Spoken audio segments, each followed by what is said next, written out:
position. So everyone, Des Bryant and the team involved, whoever it is, would like to get this done before the draft so they don't have to go out and draft a receiver. So it's Friday now. I would certainly expect this to be done in the next week or so. Probably a visit would make some sense for it to happen from a comfort standpoint, but I would expect this to be done relatively quickly. And also a guy who expects it to be done quickly, Des Bryant, coming out of the meeting. He just tweeted, "Let's start the process. Hashtag unbothered," which is what he said yesterday in a series of tweets. And then throw up the X. He's going to keep the slogan, even though he will no longer be a Dallas Cowboy. Again, on the topic of the draft, they had some prospects coming in to visit. Do you think the Cowboys it's an obvious lean wide receiver, even more than it was earlier this week?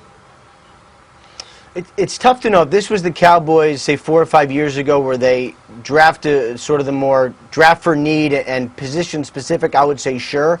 But the Cowboys have been best player available for the last couple years under Will McClay's guidance and under Stephen Jones's guidance. So I wouldn't necessarily say they'd have to go receiver first round, although they have had a lot of the top receivers in. Guys like Calvin Ridley from Alabama would be one. Christian Kirk, DJ Shark. They recently worked out. They've had a lot of the top receivers in there, so certainly a Cortland Sutton, a local kid from SMU, would make obviously a lot of sense. Big dude who proved at the Combine he can really run.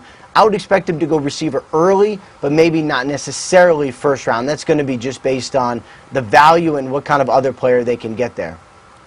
And for those of you joining us, Ian Rappaport with the news today, the Cowboys releasing Des Bryant moments ago following a meeting between Des and the owner, Jerry Jones.